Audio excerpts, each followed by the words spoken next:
Hello students, welcome back. So friends, this video is the part 2 of board constitution and its powers and directors. And in this video, I'm also going to discuss few questions of KMP chapter. Okay, so chalo friends, shuru karte hain. In part 1, we had already solved the questions, that is we did 13 questions and 14 questions है ये रहा इस video में. Let's go. So friends, question क्या है? Question is the Bright Products Limited wish to sell one of its undertaking, for which it decided to call an extraordinary general meeting and to pass a resolution thereat. Okay? मतलब ये अपनी एक undertaking बेचना चाहते हैं, उसके लिए EGM बुलाया है to pass a resolution. Now state the material facts to be set out in the explanatory statement to be annexed to the notice of EGM on this special business to be transacted at the meeting. Now friends, यहाँ पे क्या बात हो रही है? Friends, यहाँ पे जब भी कंपनी अपनी एक अंडरटेकिंग बेचने की बात करती है, राइट? तो वैसा सर्कमस्टेंसेस हमको यहाँ पे क्वेश्चन में दिया हुआ है. तो जब भी कंपनी इस तरीके की अंडरटेकिंग बेचने की ट्राई करेगी, तो पहला सवाल तो ये आता है, can company do that? Question number 1, right? तो बच्चों लोग, कंपनी ऐसा कर सकती है कि नहीं कर सकती? तो इसके लिए हमें जाना चाहिए हमारे डायरेक्टर्स की तरफ पहले.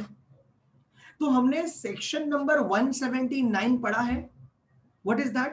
Powers of board, right?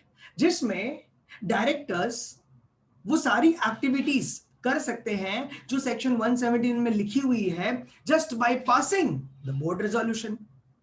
Board के पास वो पावर है, इसीलिए वो बोर्ड रेजोल्यूशन पास करके वो काम आगे बढ़ा सकते हैं. बट फ्रेंड्स, कुछ कुछ एक्टिविटीज ऐसी भी है जिस पर बोर्ड को रेस्ट्रिक्शंस है. यस, इसे हम लोग कहते हैं restriction on power of board, जो कि डिस्कस होता है सेक्शन नंबर 180 में. Yes, 179 power of board, 180 restrictions on power of board. Correct? Correct. Now friends, in that case जो सारी एक्टिविटीज है restrictions on power of board में, मतलब वो एक्टिविटी वो सारी है जिसमें बोर्ड ऑफ डायरेक्टर्स अपनी मर्जी से वो एक्टिविटी नहीं कर सकते. Means just by passing the board resolution that activities can not be done. In such case board will have to take the approval of the members.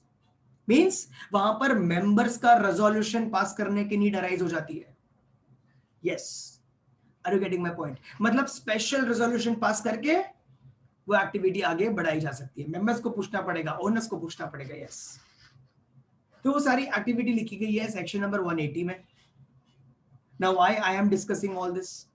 I am discussing all this because यहां पर जो इस question में circumstances दिया हुआ है, that company is willing to sell one of its undertaking. This is one of the activity which is a restricted activity under section 180. 180 में जो restriction दिया हुआ है उसमें से ये एक है. Yes, that means यहां पर कंपनी को ये एक्टिविटी करने से पहले, that means अपने अंडरटेकिंग को बेचने से पहले अप्रूवल लेना पड़ेगा मेंबर्स का, right? Yes, and in the given question you can see कि कंपनी ने already extraordinary general meeting बुला ली है to pass the resolution, right? To take the approval of members. Correct, बराबर है. लेकिन हमें यहां पे क्या बताना है? आई होप पहले आपको ये बात समझ में आ गया कि यहां पे मेंबर्स का अप्रूवल लेना जरूरी है. Yes, because this is one of the restrictions of power of board. Yes, which is given under section number 180. Is this clear to all? लेकिन हमें यहां पे बताना है कि देखो, जब आप ये जनरल मीटिंग बुलाओगे तो ऑब्वियसली बात है, जनरल मीटिंग बुलाने से पहले हम लोग क्या करते हैं? नोटिस देते हैं. 21 डेज की क्लियर नोटिस देते हैं, बराबर है? यस. तो उस नोटिस में यहां पे लिखा हुआ है, state the material facts to be set out in the explanatory statement to be annexed to the notice. मतलब जब आप नोटिस दोगे उसके साथ में आपको क्या क्या डिटेल्स भेजनी पड़ेगी मेंबर्स को इन द एक्सप्लेनेटरी स्टेटमेंट, वो बताइए. आपको वो बताना पड़ेगा. वो हमारा क्वेश्चन है कि क्या क्या चीजें, क्या क्या फैक्ट्स आप उस एक्सप्लेनेटरी स्टेटमेंट में लिखोगे. तो बच्चों लोग, यहाँ पे और एक सेक्शन सामने आता है, That is section number 102, which is regarding explanatory statement. ये आपने मीटिंग्स वाले चैप्टर में पढ़ा हुआ है, हाँ या ना फ्रेंड्स? यस, जनरल मीटिंग्स वाले चैप्टर में. सो फ्रेंड्स, एक्सप्लेनेटरी स्टेटमेंट जो है वो दी जाती है, मतलब डिटेल्स दिया जाता है, स्टेटमेंट दिया जाता है regarding the business which is to be transacted in the meeting. तो कब दिया जाता है ऐसा चीज? तो बच्चा लोग, ऐसी चीज दी जाती है, ऐसी एक्सप्लेनेटरी स्टेटमेंट, ऐसी डिटेल्स दी जाती है जब भी कंपनी अपना कोई स्पेशल बिजनेस डिस्कस कर रहा होता है. एंड ऑब्वियसली ये प्रॉपर्टी बेचना वो भी एक क्या है, एक स्पेशल बिजनेस है कंपनी के लिए. यस, कुछ बात समझ में आई? तो यहाँ पे दो चीजों के बारे में बात करनी है. एक तो हमें बात करनी है रिगार्डिंग सेक्शन 180. तो हम इस क्वेश्चन को लिखना शुरू करेंगे फ्रॉम सेक्शन 180. यस, क्या लिखेंगे उसमें कि 180 क्या है? तो it is restrictions on power of board. तो हम लिखेंगे it specifies the circumstances, it specifies the business matters for which approval of members is required. हमें क्या लगता है उसमें? मेंबर्स का अप्रूवल चाहिए होता है. करेक्ट? यस. तो फ्रेंड्स, यहां पे when you start writing your answer, correct? Yes. तो यहाँ पे आप क्या एक्सप्लेन करोगे? हमेशा की तरह पहले प्रोविजंस में यहाँ पे for this particular question we are going to write first section number 180. Yes, अभी 180 में तो कितनी सारी चीजें आती है सर. नहीं, तो इसमें हम लोग खाली ये मीनिंग बताएंगे कि भाई ये सेक्शन 180 है क्या. तो obviously it is what? It is restrictions on power of board. Restriction on power of board, right? तो इसका मतलब क्या होता है? तो इसका मतलब ये होता है कि ये इसके अंदर जो एक्टिविटीज लिखी हुई है, बिजनेस मैटर्स लिखे हुए हैं, वो बोर्ड अपने मर्जी से डिसीजन नहीं ले सकता. उन्हें पहले लेना पड़ेगा क्या? Approval of members. Resolution pass करना पड़ेगा तो ही बोर्ड वो एक्टिविटी कर सकता है. बिकॉज इसके अंदर तो वो सारी एक्टिविटी आती है जिसके लिए क्या है? रेस्ट्रिक्शंस है बोर्ड के पावर्स पर. Yes, I hope this is clear to everybody this much. तो आप लोगों ने ऑलरेडी सेक्शन 180 पढ़ा होगा, राइट? तो बच्चा लोग, उसके अंदर क्लियरली लिखा हुआ है कि कंपनी जब क्या करना चाहे, whenever company wants to sell, lease और डिस्पोज ऑफ, सेल, लीज और डिस्पोज ऑफ द होल और substantially the whole of the undertaking of the company, तो कंपनी को क्या करना पड़ता है? पहले स्पेशल रेजोल्यूशन पास करना पड़ता है. बिकॉज ये एक्टिविटी करना क्या है? रेस्ट्रिक्टेड है. यस. एंड बच्चा लोग, ये अंडरटेकिंग मतलब क्या? ये ऑलरेडी हमने पहले पढ़ा हुआ है क्लास में, राइट फ्रेंड्स? सो अंडरटेकिंग का एक मतलब होता है. सब्सटेंशियली द होल में कौन सी कैटेगरी आती है उसका भी एक मीनिंग दिया हुआ है रूल्स में, राइट? सो उसको कंसीडर करते हुए कंपनी को अगर उस कैटेगरी का अंडरटेकिंग बेचना है या सब्सटेंशियली द होल वाला अंडरटेकिंग बेचना है, लीज करना है, तो कंपनी को क्या करना पड़ेगा? स्पेशल रेजोल्यूशन पास करना पड़ेगा. So this was the part of section number 180. Correct everybody? Yes. तो उसके बाद फ्रेंड्स हम लोग बात करेंगे, यहाँ पे हम लोग आगे लिखने का प्रोसीड करेंगे सेक्शन नंबर 102. यस, जिसमें हम बात करते हैं एक्सप्लेनेटरी स्टेटमेंट के बारे में. Explanatory statement. Yes. Okay. Now, friends, here restrictions on power of board, explanatory statement. Now, in this case, explanatory statement मतलब क्या? बच्चा लोग, explanatory statement मीटिंग के नोटिस के साथ में भेजी जाएगी और उसके अंदर वो सारी इंफॉर्मेशन होगी जो हमारे मेंबर्स को हेल्प करेगा to understand the scope, implications, right? जो हम लोग ये डिस्कस करने जा रहे हैं, जैसे for example in this case हम हमारा एक अंडरटेकिंग बेचने जा रहे हैं, तो उसका क्या स्कोप होगा, क्या इंप्लीकेशन होगा, ये डिसीजन बेसिकली लेने में हेल्प करेगा. वो सारी इंफॉर्मेशन होनी चाहिए हमारे एक्सप्लेनेटरी स्टेटमेंट में, वो सारे मटेरियल फैक्ट्स होने चाहिए हमारे एक्सप्लेनेटरी स्टेटमेंट में फ्रेंड्स. यस. फिर किसी हमारे कंपनी के किसी डायरेक्टर का इंटरेस्ट तो नहीं है उसमें, मतलब ये प्रॉपर्टी बेचने से हमारे डायरेक्टर का कोई उसमें फायदा तो नहीं होने वाला है, हमारे कंपनी के किसी केएमपी का फायदा तो नहीं होने वाला है, यस, मैनेजर का फायदा तो नहीं होने वाला है. ये सारी बातें अगर हैं तो उसे डिस्क्लोज करना है एक्सप्लेनेटरी स्टेटमेंट में. यस। एंड अगर और भी थोड़ा स्पेसिफिक बात करें तो फ्रेंड्स जो हमारा प्रोविजंस कहता है कि जब भी आप ये एक अंडरटेकिंग बेचने की बात करोगे, whenever company is willing to sell one of its undertaking, and उसका जब आप एक्सप्लेनेटरी स्टेटमेंट दोगे तो उसके अंदर आप क्या क्या इंफॉर्मेशन लिखोगे? तो उसमें हम पहले ये लिखेंगे कि कंपनी का बिजनेस का नेचर क्या है, मतलब कंपनी जो है वो किस टाइप का बिजनेस में इन्वॉल्व है, राइट? उसके बाद जिस अंडरटेकिंग को बेचने की बात हो रही है, वो अंडरटेकिंग बेचने से क्या इफेक्ट पड़ेगा, उस अंडरटेकिंग का क्या रोल था हमारे कंपनी में, ये सारे कंटेंट्स का लिस्ट है। यस। उसके बाद इस अंडरटेकिंग को बेचने के बाद कंपनी के इनकम पे क्या इफेक्ट पड़ेगा, कंपनी के बैलेंस शीट पे क्या इफेक्ट पड़ेगा, ये सारे कंटेंट्स आपको लिखना पड़ेगा। Reasons for selling the undertaking, ये सारे लिस्ट है जो मैं भी आपको बता रहा हूं।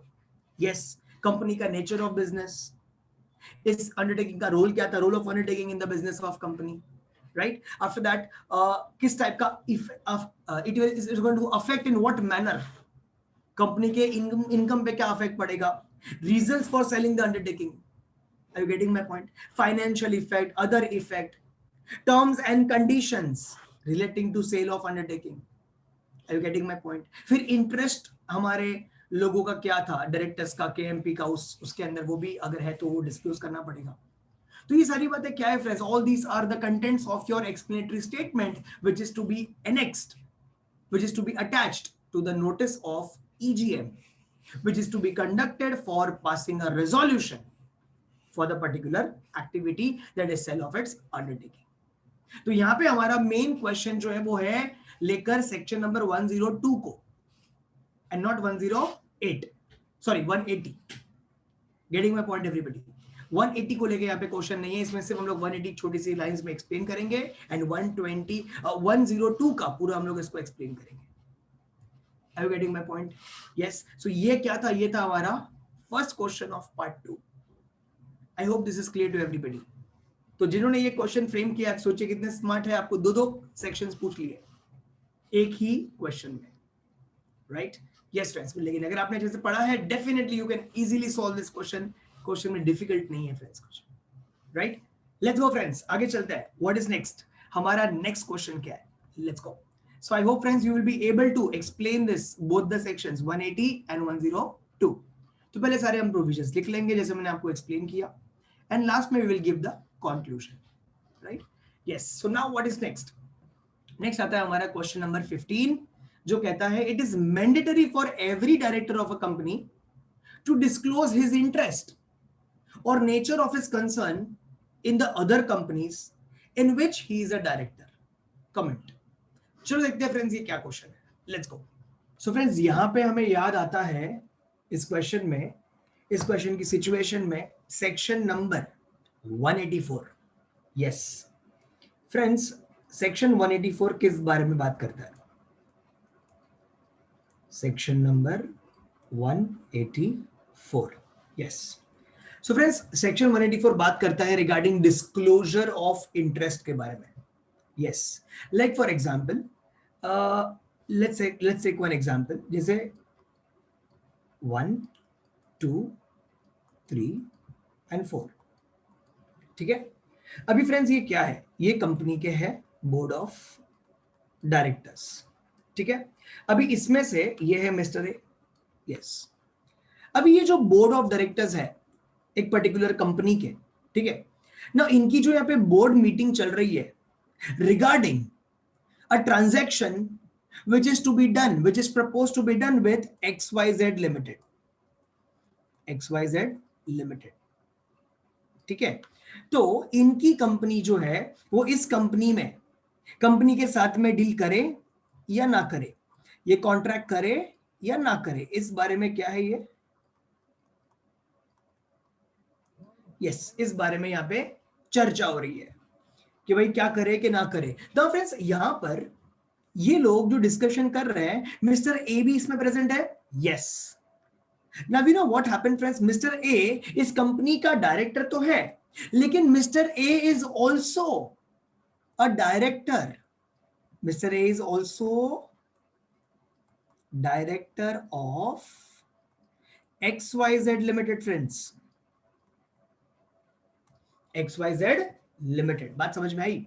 तो जब हम लोग यहां पे डिस्कशन कर रहे हैं जिसमें मिस्टर ए भी एक पार्ट है, तो वहां पे ये डिस्कशन हो रहा है कि XYZ के साथ डील करे कि ना करे, बराबर बराबर। So now friends in that case, because देखो अभी यहाँ पे जो डिस्कशन चल रहा है इसमें ये डिस्कस करना कि इसका बिजनेस करे कि ना करे। अब क्या पता चला, आपको क्या लगता है जब ये लोग डिस्कशन करेंगे तो मिस्टर ए का ओपिनियन क्या होगा? मिस्टर ए तो हाँ ही बोलेंगे, बिकॉज मिस्टर ए उस सामने वाले कंपनी में डायरेक्टर है, तो वो तो हाँ ही बोलने वाले, अरे हाँ भाई वो तो अपने हाँ हाँ हाँ यस यस, वो तो हाँ ही बोलेंगे। तो कहना है उनकी जो वोटिंग है वहां पे वो जो बातचीत करने में अपना ओपिनियन रखेंगे वो अनबायस्ड नहीं होगा, because mister A is a interested person. Interested person का मतलब समझते हो? मतलब इज अ इंटरेस्टेड पार्टी। उनका इस कॉन्ट्रैक्ट में क्या है?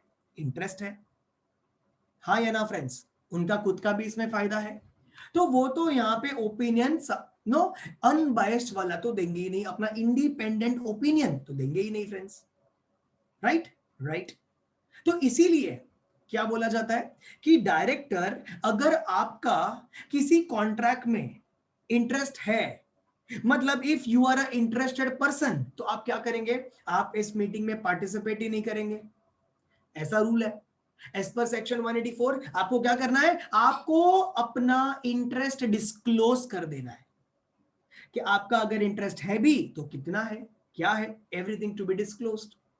ऐसा कहां पे लिखा हुआ है फ्रेंड्स? ऐसा लिखा हुआ है सेक्शन नंबर 184 में। Yes, that is regarding what?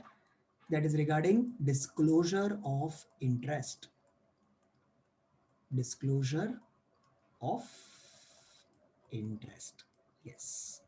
तो फ्रेंड्स, अगर कोई भी डायरेक्टर का अगर इंटरेस्ट है, अगर वो कौन है, वो अगर वो है एक इंटरेस्टेड पर्सन, ठीक है, मतलब कोई भी डायरेक्टर अगर किसी भी टाइप का इंटरेस्ट होल्ड करता है including share holding in any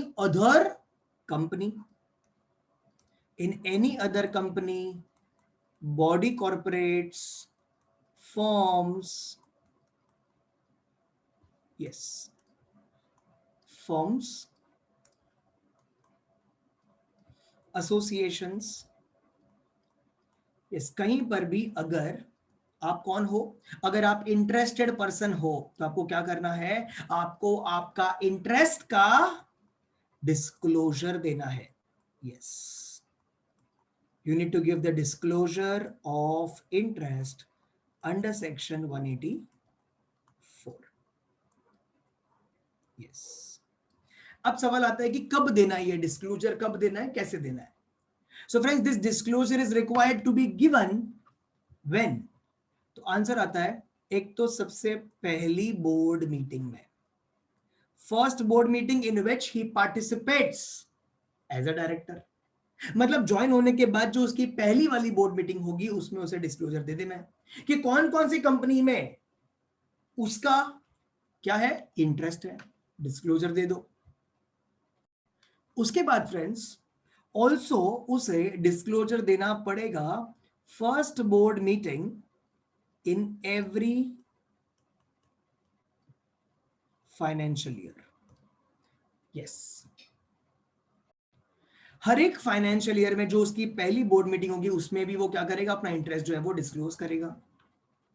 and also अगर उसके इंटरेस्ट में, let's say for example share holding में, जैसे फॉर एग्जांपल अगर मिस्टर ए जो है वो इस वक्त XYZ का भी डायरेक्टर है और इस कंपनी का भी डायरेक्टर है, अगर वो कल किसी और कंपनी का भी डायरेक्टर बनता है तो चेंज हो गया ना उसका इंटरेस्ट। यस, तो उसे क्या यहां पर भी डिस्क्लोजर देना पड़ेगा? Yes, that means he will have to give the disclosure in the first board meeting after the change, after the change in every board meeting, sorry, after the change, yes, first board meeting after every change, मतलब जैसे उसका interest में change आएगा उसके बाद जो पहली board meeting होगी उसमें उसे डिस्क्लोजर देना पड़ेगा। That is the answer. I hope ये बात समझ में आ गई सबको। यस, तो ये क्या है, ये डिस्क्लोजर की रिक्वायरमेंट्स है विच इज अंडर सेक्शन 184, ताकि अगर आप इंटरेस्टेड पार्टी हो तो आपको उस मीटिंग में पार्टिसिपेट करने दिया ही नहीं जाएगा। Yes, however in certain companies ऐसा भी बोला गया है कि you can participate in the meeting after disclosing the interest. ऐसा भी आपने पढ़ा हुआ है ऑलरेडी। यस और no friends? Like for example private companies में ऐसा है कि आप इंटरेस्ट डिस्क्लोज करने के बाद पार्टिसिपेट कर सकते हो, राइट? सो बेसिकली यहाँ पे हम हमारे 184 पे चलते हैं, जो बात सिचुएशन दी है क्वेश्चन में उसी के ऊपर बात करते हैं। तो yes, this disclosure requirement is necessary. और ये डिस्क्लोजर हम देंगे कैसे, दूसरे डायरेक्टर्स को हम जो डिस्क्लोजर देंगे वो कैसे देंगे? तो फ्रेंड्स, इसका डिस्क्लोजर हमें देना है इन फॉर्म MBP1। यस, फिर से बोलूं, in form MBP1। Now what is MBP? MBP means meetings of board and its powers, right? तो इस फॉर्म में हमें क्या करना है, डिस्क्लोजर देना है। I hope this is clear to everybody. समझ में आ गई बात? यस, तो दिस वाज, तो यहाँ पे जब हम लोग ने एक्सप्लेन कर ली है बात को, अच्छा, और अगर आपने डिस्क्लोजर नहीं दिया तो क्या? सो बच्चा लोग, if you don't comply with the requirement of section 184, तो वहां पे पेनल्टी लग जाएगी। वो भी आपको यहाँ पे लिखना है इस आंसर में, penalty, right? And friends, and at last, हम लोग लास्ट में कंक्लूड करते वक्त लिखेंगे कि yes, it is mandatory for every director of company to disclose his interest और nature of his concern in other companies in which he is a director. आप जिस जिस कंपनी में डायरेक्टर हो, डिस्क्लोजर दो, you need to disclose the same. Yes, तो इस comment में इस तरीके से we can explain. Again I would say, यहाँ पे जो मैंने रंगोली बनाई है वो आपको नहीं बनानी, एग्जाम में आपको प्रोविजंस लिखने हैं, right? This is just for explanation point of view, right? Clear? चल सकते हैं आगे? चलो, लेट्स सी हमारा नेक्स्ट क्वेश्चन क्या कहता है। Here it is. हमारा नेक्स्ट क्वेश्चन कहता है, balance sheet of duck limited shows the paid up share capital of 5 crores and free reserves of 2 crores। paid up share capital कितना है? 5 crore. and free reserves कितना है? 2 करोड़। ठीक है, ये हमारा हो गया 5 करोड़, ये 2 करोड़, ये paid up share capital, right, 5 crore का, और ये फ्री रिजर्व्स हो गया 2 करोड़ का। Now, due to heavy financial requirements of the company, it plans to apply for a loan of rupees 8 crores। Company ने क्या कर दिया, लोन के लिए अप्लाई कर दिया, apply for loan of rupees 8 crores with XYZ Bank Limited। Now, advise the company on formalities to be fulfilled। Are you getting my point? आपको company को एडवाइस करना है regarding the formalities to be fulfilled and also advice on the alternative course of action if any. चलो बच्चा लोग, देखते हैं इसमें क्या प्रोविजंस अप्लाई होता है और ये क्या बोलते हैं। Let's go. सो फ्रेंड्स, यहां पे हमें याद आता है सेक्शन नंबर 180। सर कैसे 180 और 180 क्या कहता है? So friends, once again, as per section 179, powers of board means क्या क्या पावर्स है बोर्ड के पास। सो जो एक्टिविटीज आती है under section 179 means board, powers of board मतलब वो सारी एक्टिविटीज जो बोर्ड ऑफ डायरेक्टर्स कर सकते हैं just by passing board resolution, right? लेकिन friends, if we talk about section number 180, तो इन दैट केस इसमें वो सारी एक्टिविटीज आती है जो बोर्ड कैन कंडक्ट लेकिन only by passing special resolution. मतलब यहां पे हमें मेंबर्स का अप्रूवल लेना पड़ेगा, सिर्फ बोर्ड रेजोल्यूशन से बात नहीं चलेगी। Yes, because section 180 talks about what? Section 180 talks about restrictions on power of board, restrictions on power of board, correct? Yes. So friends, इसमें सेक्शन 180 में इफ यू सी, अगर आपने 180 ध्यान से देखा है तो उसमें क्लियरली लिखा हुआ है कि बोर्ड ऑफ डायरेक्टर्स जो है, यस, यहां पे आपको दिख रहा है balance sheet of Duck shows what? Paid up share capital of 5 crores and free reserves of 2 crores। And due to the heavy financial requirements of the company, वो loan के लिए प्लान कर रहा है। कितने की लोन? 8 करोड़ की लोन, बराबर है? तो ऐसा वो कर सकते हैं कि नहीं कर सकते? That is the question.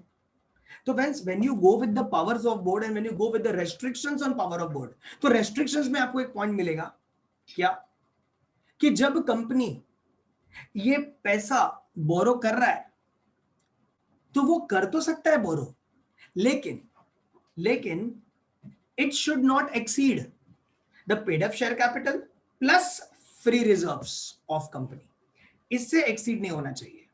Aggregate दोनों का टोटल जो है वो इस, अगर कंपनी को लोन लेनी है तो ले लो, कोई प्रॉब्लम नहीं है, बोरो करो मनी, लेकिन it should not exceed the aggregate of paid up share capital plus free reserves. Yes, ये रेस्ट्रिक्शन है। एंड बच्चे लोग रेस्ट्रिक्शन बोला है, प्रोहिबिशन नहीं। मतलब अगर रेस्ट्रिक्टेड वाली एक्टिविटी अगर करनी है बोर्ड को तो कैसे करेंगे, तो वेरी सिंपल, रेस्ट्रिक्शन के साथ में हमें यहां पे सॉल्यूशन भी दिया है। कंपनीज एक्ट ने क्लियरली बोला है कि अगर रेस्ट्रिक्शन वाली एक्टिविटी करनी है तो वेरी सिंपल, आप मेंबर्स का अप्रूवल लेकर ये काम कर सकते हो। आप क्या कर सकते हो, मेंबर्स का अप्रूवल लेकर ये काम कर सकते हो, मतलब बाय पासिंग स्पेशल रेजोल्यूशन आप ये काम कर सकते हो।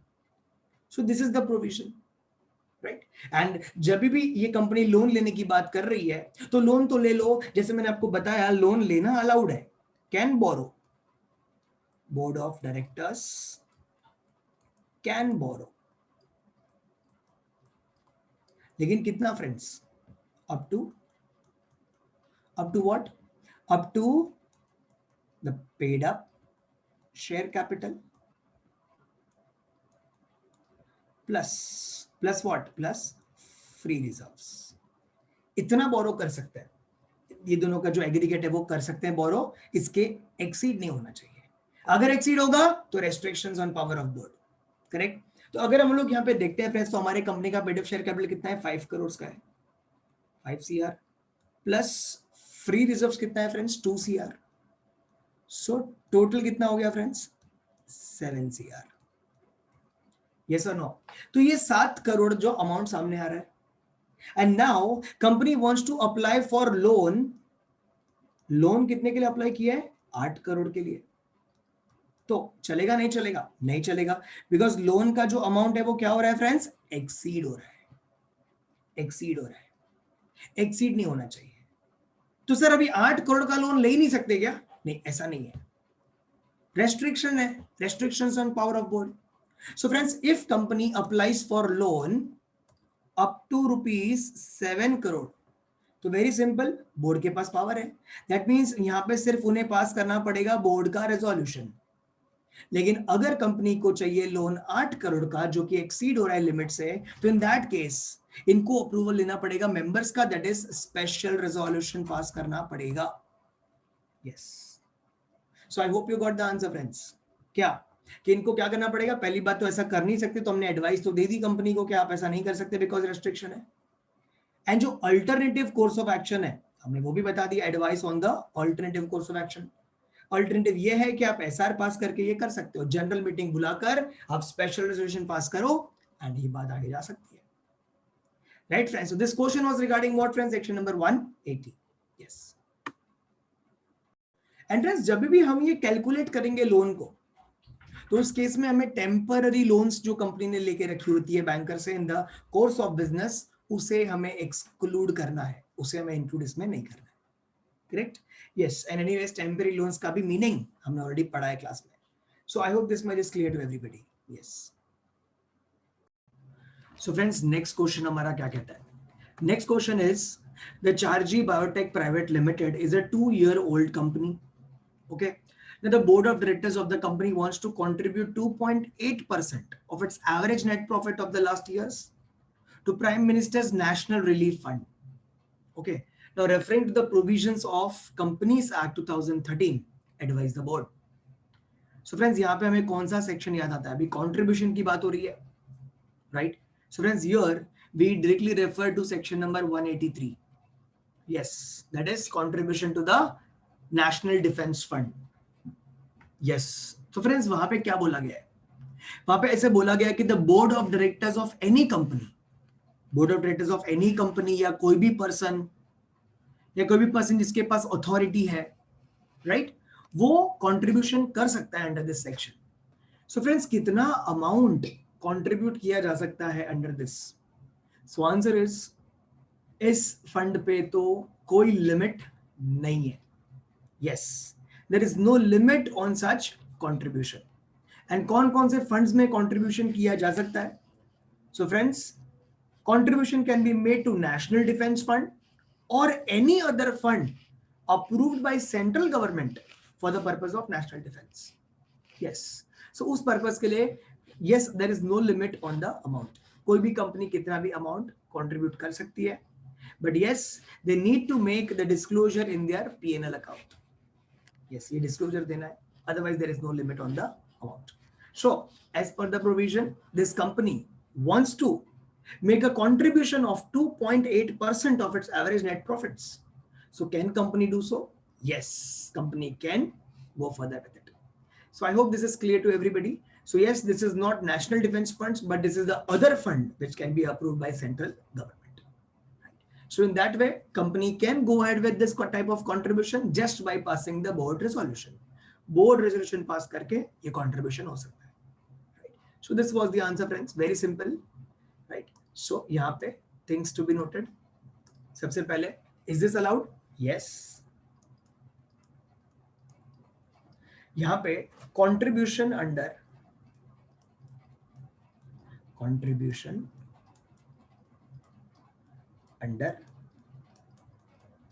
National Defense Fund.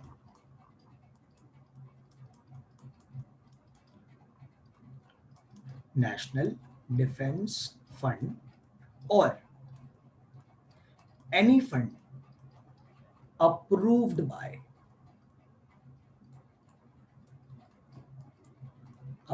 by central government. Yes, for the purpose of defense. For the purpose of defense. Yes, इसमें contribution हो सकता है.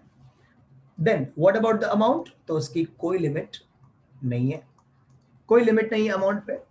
Then this can be done just by passing board resolution. Right.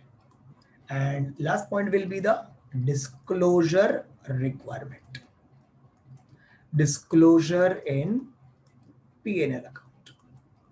Yes. Correct. So friends, this is the part here. I hope this is clear to everybody. 17th point. 17th question. Yes. What is our next question, friends? Let's go, everyone. Friends, our next question goes here. Yes. क्या बात हो रही है देखिए. Anil, a shareholder, holding 9%. इसका holding कितना है? 9% of equity shares of the company, right? And who is not holding any directorship. ये किसी भी टाइप की डायरेक्टरशिप होल्ड नहीं कर रहा है. Not holding any directorship, wants to stand for directorship. ये किसी भी टाइप की डायरेक्टरशिप होल्ड तो नहीं कर रहा, लेकिन ये wants to stand for directorship in Pritam limited. उसे डायरेक्टर बनना है. 9% होल्डिंग है इक्विटी शेयर्स में, राइट? एंड वो किसी भी टाइप की डायरेक्टरशिप होल्ड नहीं कर रहा है. And now he wants to become a director in Pritam limited in the next annual general meeting. So state the procedure for appointment of Anil as per the provisions of Companies Act 2013. तो procedure बताना है हमें friends कि director कैसे बना जाए. So are you interested in becoming the director? Let's see. Anil के जगह पे आप होते तो क्या करना है? Let's go everyone. Procedure regarding appointment of director. Yes. So friends, यहाँ पे हमें याद आता है section number 160. Yes. Section number 160. Yes, that is appointment of director other than retiring director. Yes, तो यहाँ पे आपने देखा अनिल जो एक शेयर होल्डर है and is not holding any directorship also. अगर इन्हें डायरेक्टर बनना है in Pritam limited in the next AGM तो कैसे बनेंगे? What is the procedure? Let's go. So friends, let's say for example ये person जो है हमारे ये है Mr. Anil.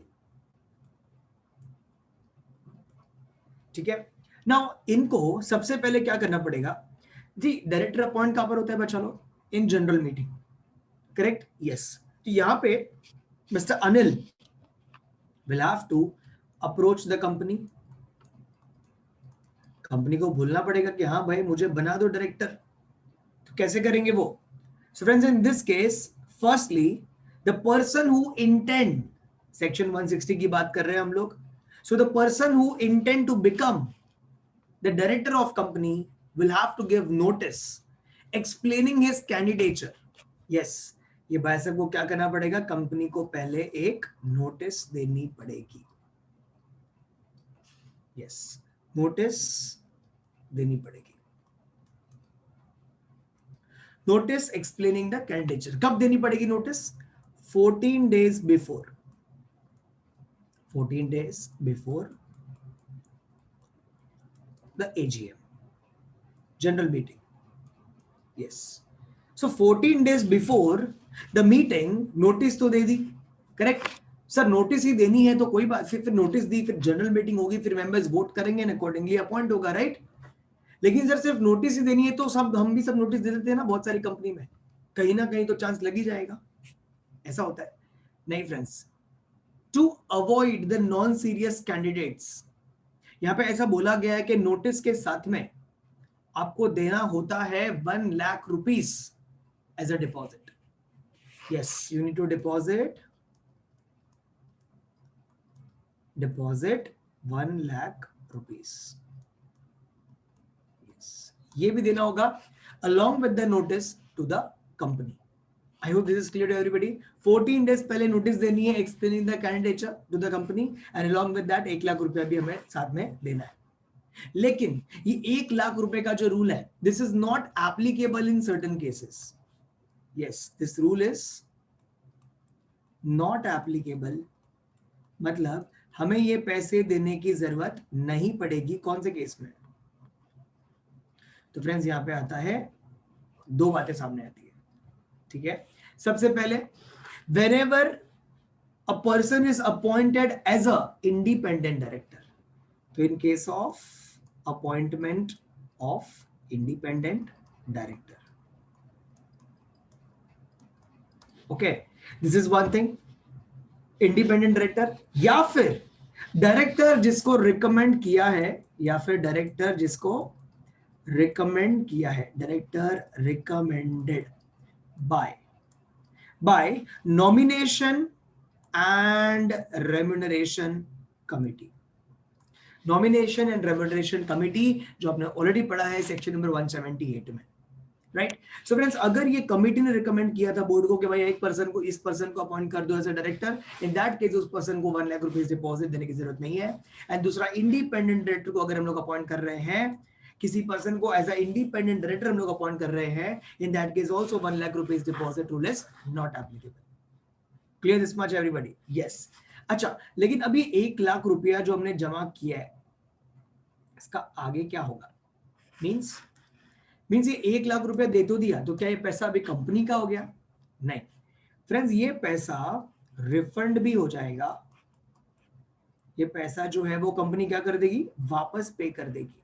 This will be refunded when, अगर ये सच में मिस्टर अनिल जो है वो सिलेक्ट हो गए एज अ डायरेक्टर।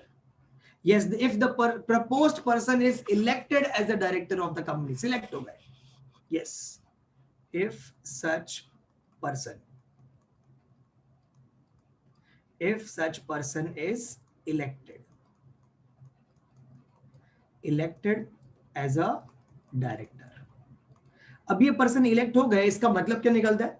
इसका मतलब ये निकलता है कि सच में ये पर्सन जो थे वो जेन्युइन थे, एलिजिबल थे। Getting it everybody? This person was genuine, ठीक है? तो इसीलिए ये पर्सन को अपॉइंट किया गया, तो इसीलिए इसका पैसा वापस दे दो, ये तो जेन्युइन पर्सन ने अप्लाई किया था। या फिर even if this person is not appointed, but suppose person is not elected, but friends इसको जो वोट्स मिले वो काफी अच्छे मिले, मतलब इसको मिले but has received more than 25% of the valid votes। क्या मिले इसको? more than 25% of the total valid votes जो थे वो इसके फेवर में आए थे। yes, but received 25%, more than 25%, yes, of the total valid votes, of total valid votes जो है वो इनको रिसीव हुए थे. Correct friends? यस. तो इन दैट केस ऑल्सो इनका 1 लाख रुपए डिपॉजिट जो है वो रिफंड हो जाएगा. अदरवाइज नहीं होगा. अदरवाइज भूल जाओ. Yes, I hope this is clear to everybody. तो जो वोटिंग कंडक्ट होगी डायरेक्टर को अपॉइंट करने के लिए, अगर उस वोटिंग में इनको 25% ज्यादा वोट मिलते हैं तो यस, इनका ये पैसा जो है वो रिफंड हो जाएगा. एंड ऑब्वियसली फ्रेंड्स, ये वोटिंग कैसे कंडक्ट होगी? कैसे भी, जैसे for example by show of hands, by polls, right? तो in that. So I hope this much is clear to everybody. अच्छा, अब नोटिस तो मिल गई कंपनी को. ये नोटिस जो है वो तो कंपनी को मिल गई. Now what will company do with the notice? Company जो है वो ये नोटिस क्या करेगा? सारे अपने मेंबर्स को भेजेगा. 14 डेज पहले भेजी थी ना notice. So send notice to its members, to its members. Sir members को क्यों भेजा? Friends, this notice was sent to members. Yes, this notice was sent to members so that members को पता चले इस person का candidature and accordingly they can take their voting decision. Right?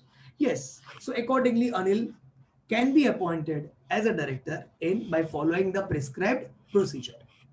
हालांकि इसके और भी बहुत सारे रूल्स हैं.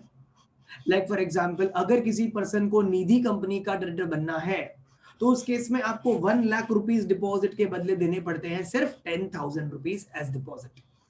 यस, एंड कहां पर नहीं देना पड़ता वो तो हमने ऑलरेडी डिस्कस कर लिया. So this was the procedure which mister Anil will have to comply with.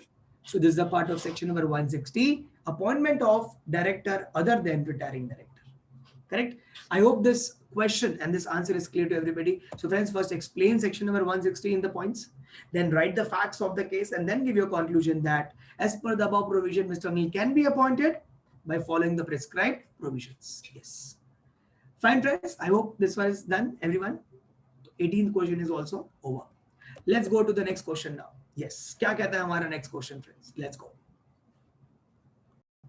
So friends, question says that A Limited, a public company, wants to appoint alternate director.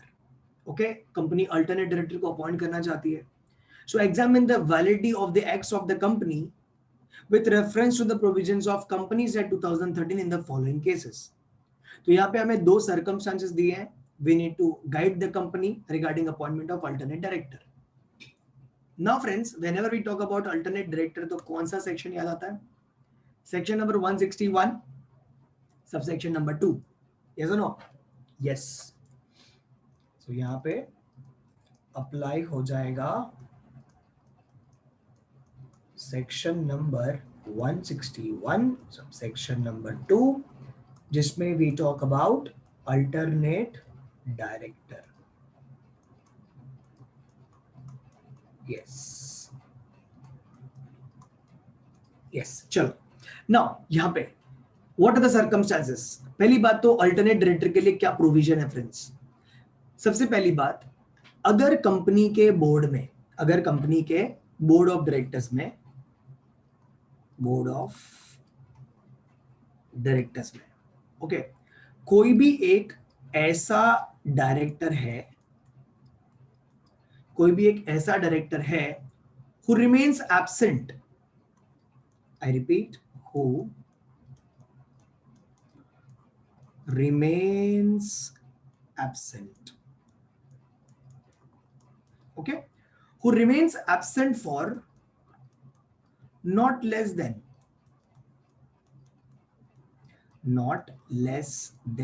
3 months. yes, जो absent रहे for not less than 3 months, right? In that case क्या कर सकते हैं हम? Appoint कर सकते हैं. For who remains absent for not less than 3 months from India, उसके जगह पे हम लोग किसी दूसरे पर्सन को अपॉइंट कर सकते हैं as a independent director, sorry as a alternate director. Correct? So ये प्रोविजन जो है वो सेटिस्फाई होना चाहिए. अगर सेटिस्फाई हो गया तो इस डायरेक्टर के बदले दूसरा डायरेक्टर जो अपॉइंट होगा वो क्या बन जाएगा? ये पर्सन जो अपॉइंट हुआ है उसको ये क्या बन जाएगा, इसको हम बोलेंगे अल्टरनेट डायरेक्टर. यस और no? Alternate director. Yes. Who is appointed in place of this person who is outside India for not less than 3 months. That we have to consider. Is this clear to everybody? Yes. अब हमें जिसको हमने appoint किया as alternate director, उसके हमने first point तो देख लिया, एलिजिबिलिटी क्राइटेरिया देख लिया, राइट? दूसरी बात फ्रेंड्स, ये अल्टरनेट डायरेक्टर के बदले अल्टरनेट डायरेक्टर जो अपॉइंट हो रहा है, इन दैट केस ये पर्सन वो होना चाहिए जो किसी दूसरे पर्सन का अल्टरनेट डायरेक्टर ना हो. Means this person should not act as, this person should not hold alternate directorship of any other director, or this person should not act any directorship in the company. तो ही ये person क्या बन सकता है, alternate director बन सकता है. Yes, I repeat friends, as per section 161 हम लोग बात कर रहे हैं सब section number 2, that board of directors क्या कर सकते हैं, अल्टरनेट डायरेक्टर को अपॉइंट कर सकते हैं. लेकिन ऐसा कब कर पाएंगे, only when it is authorized by the articles. Only if it is authorized by the articles, authorized by AOA. yes, so in that case board क्या करेगा, board will appoint alternate director. clear everybody friends? yes, तो ये ऐसा कर सकता है, या तो AOA में अप्रूवल मिलना चाहिए, एंड अगर AOA में अप्रूवल नहीं है तो कोई बात नहीं, तो रेजोल्यूशन पास करके ही काम हो जाएगा, और by passing resolution.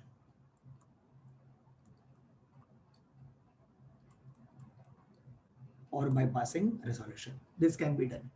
clear everybody this much? yes.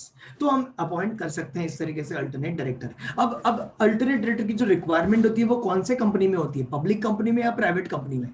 तो फ्रेंड्स ये जो रूल्स हमने पढ़ा, that will be applicable for both companies, private company also, okay, and public company also.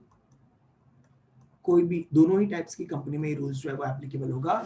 Yes, that वो absent रहना चाहिए for not less than 3 months from India, and ये rules, this or this. I hope this is clear to everybody. अब मैंने आपको बताया कि बच्चा लोग जिस पर्सन को हम अपॉइंट करने वाले हैं as alternate director, that shall be the person who is not holding any alternate directorship for any other director. Clear everybody? yes, in the company, or holding directorship in the same company. वो वाली condition को भी हमें satisfy करना पड़ेगा, तो ही वो appoint हो सकता है यहाँ पे. Yes, clear everybody? तो यहाँ पे हम लोग लिख देते हैं इस पर्सन के बारे में, person should not hold alternate directorship, alternate directorship for another director, any other director, or directorship not hold directorship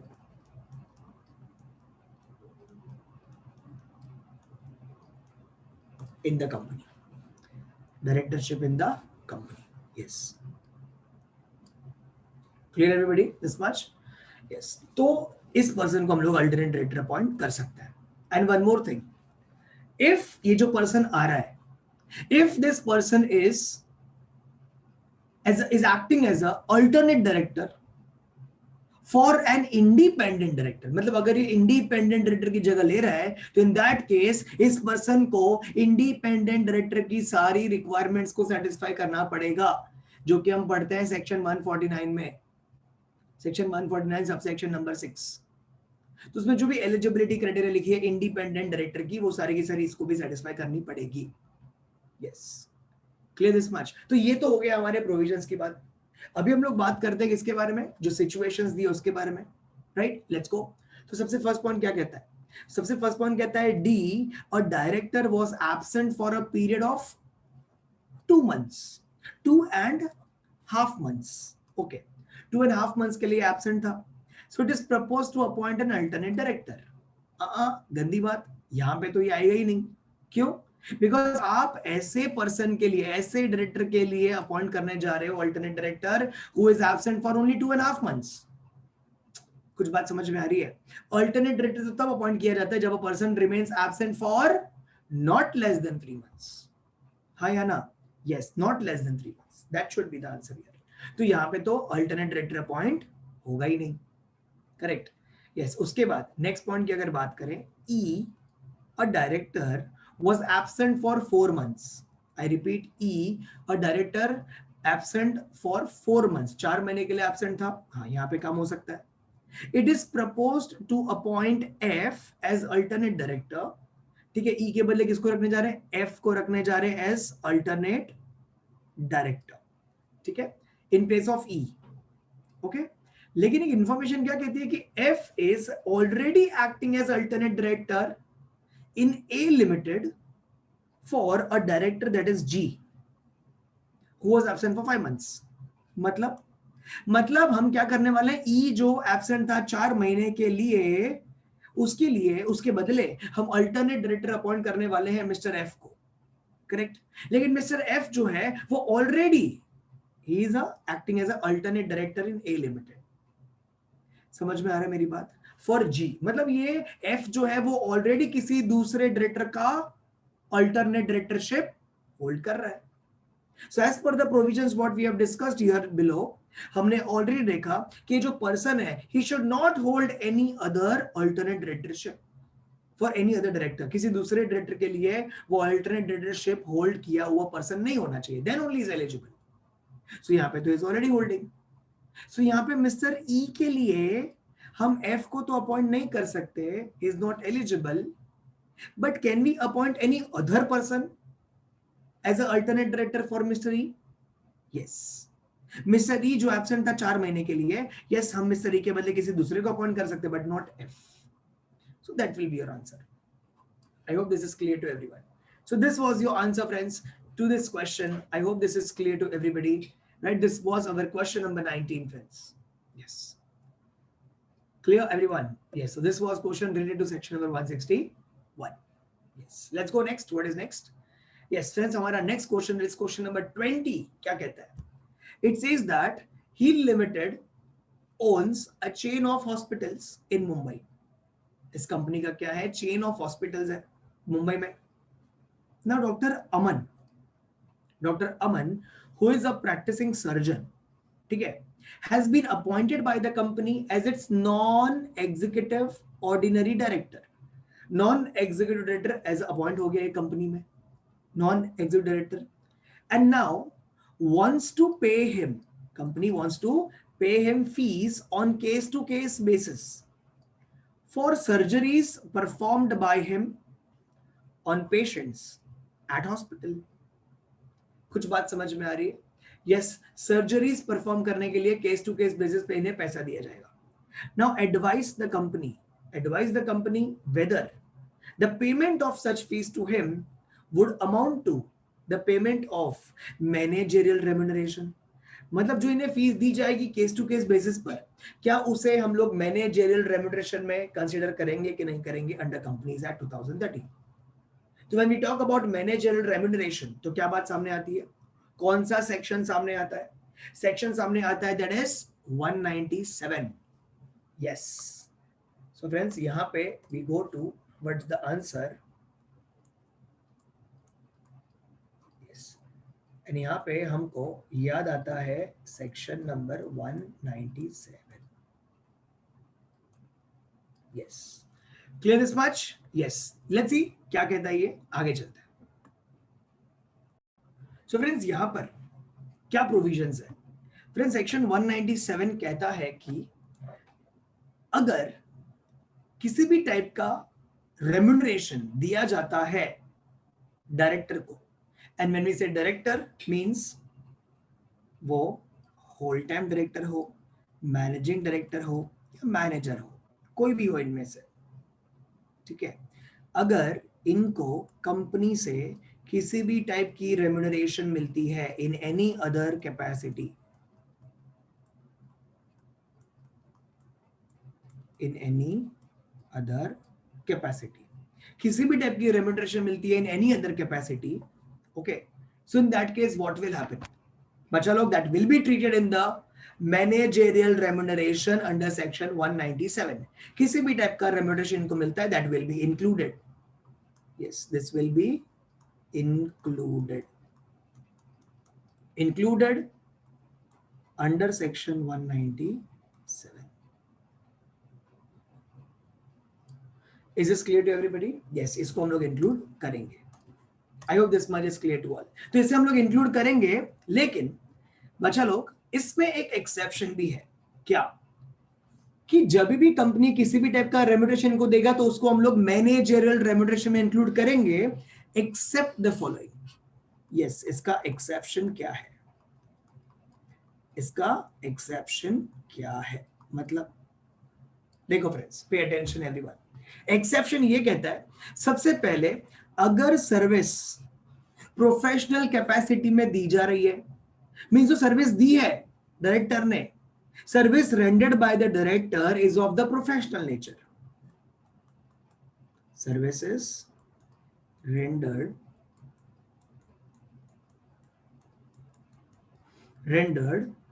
in the professional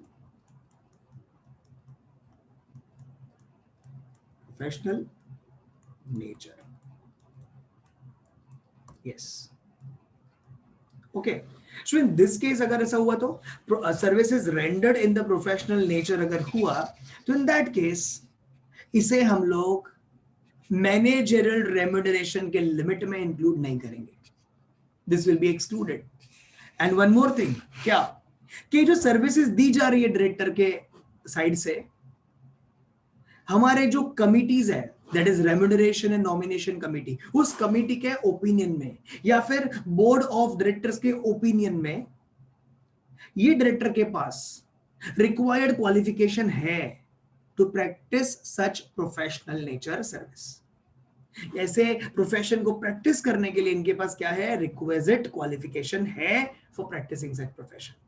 तो हम लोग वो जो भी इनको रेम्यूनरेशन मिल रहा है उसको हम लोग क्या कर देंगे? एक्सक्लूड कर देंगे, मैनेजरियल रेम्यूनरेशन में एक्सक्लूड कर देंगे. यस, सबसे पहले services rendered in the professional nature, and दूसरा in the opinion of remuneration and nomination committee. In the opinion of remuneration and nomination committee, such person holds the requisite qualification.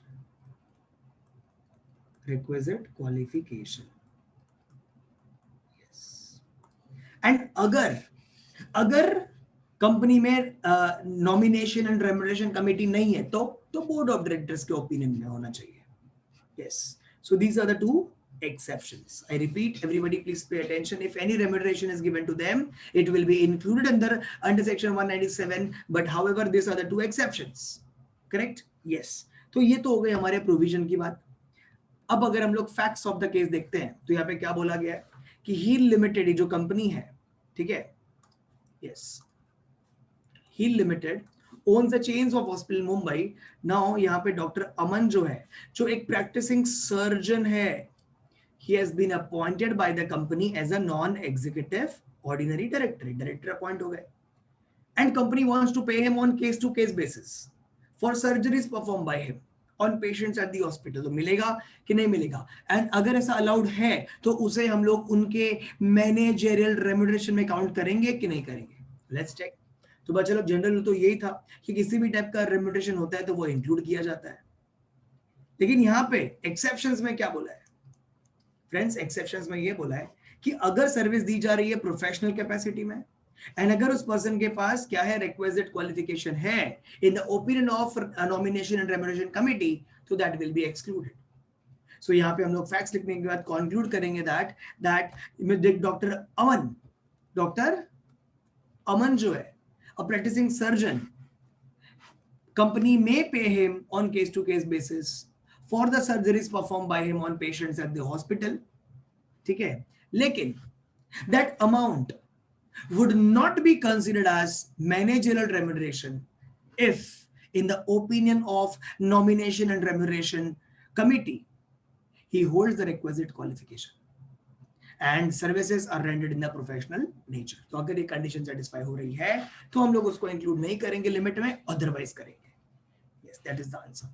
So I hope everybody understood this question. Simple था एकदम. Section 197 को हमने इसमें याद किया. Right. चलो बच्चा लोग देखते हैं हमारा next question क्या कहता है. So friends, our next question says that it has been found that Mrs. Shweta, director of company, has drawn remuneration in excess of the prescribed limits. Okay. जो लिमिट्स दी गई थी उससे ज्यादा सैलरी इन्होंने क्या कर ली है, ड्रॉ कर ली है कंपनी से. Now, the CFO, the Chief Financial Officer of the company, has out your advice in this matter. As a secretary of company, advise the CFO the course of action that may be taken in this regard. तो जब एक director ने excess amount salary draw कर ली है company से, तो उसमें आप क्या एडवाइस करेंगे friends? Come on. So again यहाँ पे हम लोग बात करेंगे सेक्शन नंबर 197 के बारे में.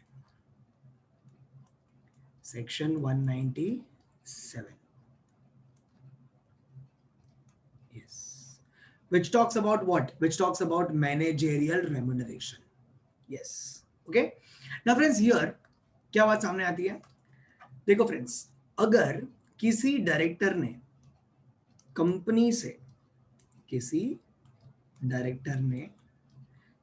से एक्सेस रेम्यूनरेशन ले लिया है, ड्रॉ कर लिया है, excess remuneration draw कर लिया है. Okay. Now friends, when excess remuneration is already drawn, in that case what will happen? Friends, in that case obviously director रख तो नहीं सकता अपने पास, तो इसे क्या करना पड़ेगा excess remuneration को, and he has taken the excess remuneration without the approval of the company. Yes, जो prescribed limit दी गई है in the section 197, yes, उससे ज्यादा उसने ले लिया है without the approval, required approval के बिना उसने ले लिया है. तो क्या करना पड़ेगा फ्रेंड्स? अभी इसे करना पड़ेगा refund. Yes, such director will have to refund such excess amount.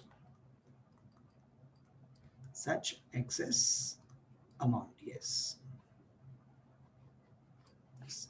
इसे क्या करना होगा? रिफंड करना पड़ेगा कंपनी को with in a period of 2 years. आपको 2 साल का टाइम मिलेगा, या फिर the lesser period prescribed by the company, allowed by the company. Yes, तो आपको रिफंड करना पड़ेगा within 2 years, within 2 years time और the lesser period.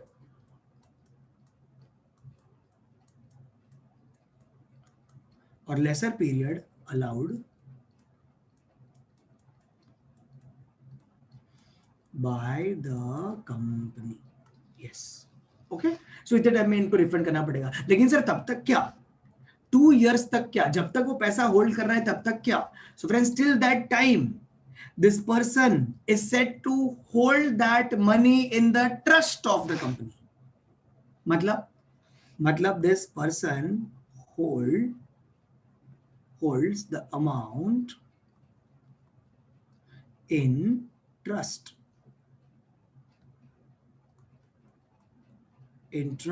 of the company. Yes. Clear this much? ऐसा consider किया जाएगा, तो आपको रिफंड तो करना ही है. अच्छा सर, क्या कंपनी इस एक्सेस अमाउंट को माफ कर सकता है क्या? मतलब वेव ऑफ कर सकता है क्या? सो फ्रेंड्स, कंपनी जो है वो इस एक्स्ट्रा मनी को जो रिकवर करना है इस डायरेक्टर से, उसका वेव ऑफ कर सकता है. सो फ्रेंड्स, रिकवरी की जो वेव ऑफ है वो हो तो सकती है, लेकिन क्या करना पड़ेगा? अप्रूवल लेना पड़ेगा कंपनी से. यस. सो तब तक कंपनी वेव ऑफ कर पाएगा? नहीं कर पाएगा. Company shall not waive off the recovery of any sum which is refundable. जो यहाँ पे रिफंड लेना है, यस, वो वेव ऑफ नहीं होगा. I hope this is clear to everybody. जब तक आपने क्या नहीं ले लिया, अप्रूवल नहीं लिया कंपनी से, that is by passing special resolution, आपको एसआर पास करना पड़ेगा। Yes, this wave of may be allowed only with the approval,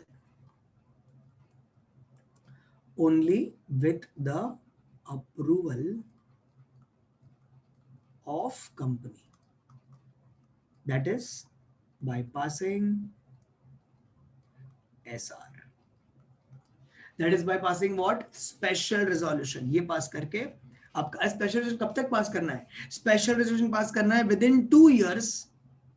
yes, आपको क्या करना है, ये आप विद इन 2 years कर सकते हो from the date when the amount become refundable. Yes, so this is within 2 years from the date amount becomes refundable। yes, amount becomes refundable। so ये रूल है, करेक्ट। सो हमने बोल दिया कि जब तक एक्सेस अमाउंट होल्ड करेंगे it is considered as the trust of the company. Within 2 years और लेसर पीरियड में आपको रिफंड करना है, वेव ऑफ करना है, तो कंपनी ऐसा कर सकता है by passing special resolution within 2 years from the date amount becomes refundable. Right, clear this much everybody. So ये तो हमारे प्रोविजंस थे regarding the excess amount refund. Now हम लोग क्या बात करेंगे, हम लोग बात करेंगे फैक्ट्स ऑफ द केस के बारे में। यस, सो फैक्ट्स तो बहुत सिंपल है। मिसेस श्वेता ने क्या किया हुआ है, डायरेक्टर है, एक्सेस अमाउंट लेके रखा हुआ है, right, which is in excess of the prescribed limit, वो अमाउंट लेके रखा हुआ है, राइट। तो वो फैक्ट्स है हमारा। नाउ इन दिस केस आपका कंक्लूजन क्या आएगा, so as per the prescribed provisions, as per the above provisions, Mrs. Shweta will have to refund the money within a period of 2 years or lesser duration allowed by the company. That will be your answer, friends. Correct. And अगर company non comply करता है section 197 के इस particular part को, तो क्या हो जाएगा, then there is a penalty imposed. Yes, and penalty will be fine of not less than rupees 1 lakh, which may extend to rupees 5 lakhs. So that will be the penalty here. I hope this question is clear to everybody now. Section 197 regarding the excess remuneration drawn by the director. Yes. Let's go to the next question, friends. Next question जो कि हमारा last question है, यहाँ पे क्या बात हो रही है, यहाँ पे बात हो रही है, in a general meeting, a motion was put for removal of small shareholders director. Motion was put for removal of small shareholders director. A small shareholder contended that only small shareholders are entitled to vote on this motion, as it is related to the removal of small shareholders director, and motion should be passed as a special resolution. Is the argument valid? Analyze with reference to the provisions of Companies Act 2013. I hope question समझ में आ गया है। General meeting में क्या हुआ, एक motion pass on हुआ small share holder के डायरेक्टर को निकालने के लिए। तो स्मॉल शेयर होल्डर ने कहा कि ये तो स्मॉल शेयर होल्डर्स का मामला है, तो हम ही सिर्फ वोट करेंगे और ये इसको पास करने के लिए एसआर पास करना पड़ेगा, स्मॉल शेयर होल्डर को निकालने के लिए एसआर पास करना पड़ेगा। तो क्या ये आर्गुमेंट वैलिड है, एनालाइज करना है, right, with reference to the provisions of companies act 2013। Let's go friends. So friends, यहाँ पे clearly we can see that यहाँ पे बात हो रही है रिमूवल ऑफ डायरेक्टर की। यस और नो? सो फ्रेंड्स, जब रिमूवल ऑफ डायरेक्टर की बात होगी तो हमको कौन सा सेक्शन याद आएगा, हमको याद आएगा section number 169। Yes, 169। Okay, now friends, यहाँ पर क्या बात होती है फ्रेंड्स, कभी भी कोई भी टाइप का डायरेक्टर हो, when I say कोई भी टाइप का director means all types of directors means small shareholder का डायरेक्टर भी उसमें आ गया। yes, all types of directors can be removed, any type of director can be removed by following the provisions of section number 169। section 169 को follow करते हुए we can remove a director। and friends, section 169 क्या कहता है, वो कहता है कि a director can be removed, removal of director जो है removal of director. Correct? Yes. So director can be removed by passing what? By passing ordinary resolution. Yes, ordinary resolution pass करके हम डायरेक्टर को निकाल सकते हैं. करेक्ट. सो ऐसा बोला गया कहां पे? सेक्शन नंबर 169 में. किसी भी टाइप का डायरेक्टर हो वो निकाला जाएगा by following section 169 and it says that by passing ordinary resolution we can remove a director. Correct. So ये तो बेसिक प्रोविजन है इसका. Now, if you see the facts, तो यहाँ पे ऐसा बोला है कि a motion was put for the removal of small shareholder का director. पहली बात तो ये motion क्या होता है? मोशन क्या होता है? हम तो हमेशा रेजोल्यूशन सुनते हैं, तो ये मोशन क्या है? फ्रेंड्स, जब भी मीटिंग में एक प्रपोजल रखा जाता है, राइट, प्रपोजल रखा जाता है तो उसे हम लोग मोशन कहते हैं. एंड अगर वो मोशन पास हो गया, अगर वो मोशन क्या हो गया? पास हो गया मीटिंग में, then it is called as a resolution. I repeat, सिर्फ जब एक प्रपोजल रखा जाएगा it is called as a motion, and जब वो मोशन पास हो गया तो it will be called as what? Resolution. Clear everybody? So पहले क्या रखा गया? एक मोशन रखा गया, मतलब प्रपोजल रखा गया डायरेक्टर को निकालने के लिए, स्मॉल शेयर होल्डर के डायरेक्टर को निकालने के लिए, एंड सबने कहा कि सिर्फ हम वोट करेंगे this that and SR is required. तो फ्रेंड्स ये तो हो गए हमारे फैक्ट्स की बात. लेकिन now if we conclude it, so as per the above provision, director is removed by passing ordinary resolution. Okay, and the contention इन्होंने जो डिमांड रखी that only small shareholders can vote and उसमें SR पास करना पड़ेगा. All this statements, all this demands, all this contention given by the small shareholders is totally incorrect. Yes, ये क्या है? Totally incorrect है. समझ में आई बात? So this was the provision. Then as always we write the facts, correct, and then we write the conclusion.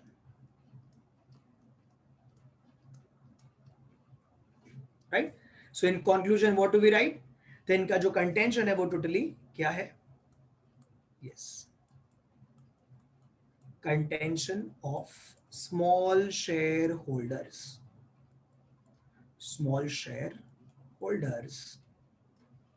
is incorrect.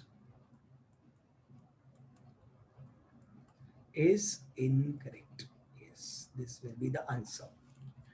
Okay friends, so I hope this is clear to everyone. So that is the answer here. I hope section number 169 आप लोगों ने definitely revise किया है. So that will be your answer. So friends, we have revised directors, board, constitution and its powers and KMP. ये तीनों जो है friends, you have seen that after every chapter I have told you the important topics for that particular chapter. But friends, for this particular chapter, each and every section is important. Each and every section is important. You need to study each and everything. Yes, आप इस chapter में कुछ bifurcate नहीं कर सकते. बहुत ही ज्यादा important chapter ये है आपके एग्जाम पॉइंट ऑफ व्यू से भी और नॉलेज पॉइंट ऑफ व्यू से भी, बट काफी इंटरेस्टिंग भी है. Right? So please don't skip any topic in this particular chapter. Don't skip any topic in the meetings chapter. Right? Meetings, directors, this comes under a important chapters category. Anyway, सारे chapter important है, लेकिन ये chapters थोड़े ज़्यादा important है. Right? So I hope this is clear to everyone, friends. Keep revising, keep learning, everyone. See you in the next class with the new chapter. Bye-bye. Thank you so much. Good luck. Keep revising. Thank you.